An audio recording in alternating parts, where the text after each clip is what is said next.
Hello guys, welcome back to my channel. I know that I am too late, but কি করব বলো, ভিডিওটা বানানো ছিল তাই পোস্ট করে দিলাম। আশা করি দেখে তোমরা বুঝতেই পারছো এটা মকর সংক্রান্তির ভিডিও। আর সেদিন কিন্তু আমি মোটেই সকাল সকাল স্নান করিনি, আমার স্নান করতে প্রায় 11টা বেজে গিয়েছিল। যাই হোক, তারপর ভালো করে স্কিন কেয়ার করে নিলাম। আর এইখানে কিন্তু রোদটা বেশ সুন্দর লাগছিল। নিচে নেমেই দেখি আমার কাকিয়া কিন্তু অলরেডি আমাদের পৌষ লক্ষ্মী পুজোর ভোগ রান্না করতে শুরু করে দিয়েছে। তারপর আমি আমার নিজের কিছু কাজ করছিলাম, আর তারপর দেখি যে এইখানে পিঠে বানানো কিন্তু শুরু হয়ে গিয়েছে। আচ্ছা, এই পিঠেটাকে তোমরা কে কি বলো সেটা কিন্তু কমেন্টে জানিও। আমাদের বাড়িতে সেদ্ধ পিঠে বলে।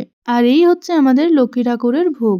আমাদের বাড়িতে কিন্তু লক্ষ্মী ঠাকুর বলতে এইভাবেই পুজো করা হয়। তোমাদের বাড়িতে কিরকম ভাবে পুজো করা হয় কমেন্টে জানিয়ে যেও। আমরা যখন ছোট ছিলাম এই দিন কিন্তু আমরা নতুন জামা পরতাম, আর যে জামাটা আমায় পরে থাকতে দেখলে সেটা কিন্তু নতুন। বড় হয়ে গেছে কিন্তু তাও সেই জিনিসটা এখনো কাটেনি। আর এই যে হচ্ছে আমাদের বাড়ির গোপু সোনা। এই দিন তোমরা কে কে নতুন জামা পরো সেটা কিন্তু অবশ্যই কমেন্টে জানিয়ে যেও। আর এই এত বড় ভোগটা সেদিন আমার 2 ভাই মিলে খেয়েছিল। ভিডিওটা কেমন লাগলো কমেন্টে জানিয়ে চ্যানেলটা সাবস্ক্রাইব করে যেও।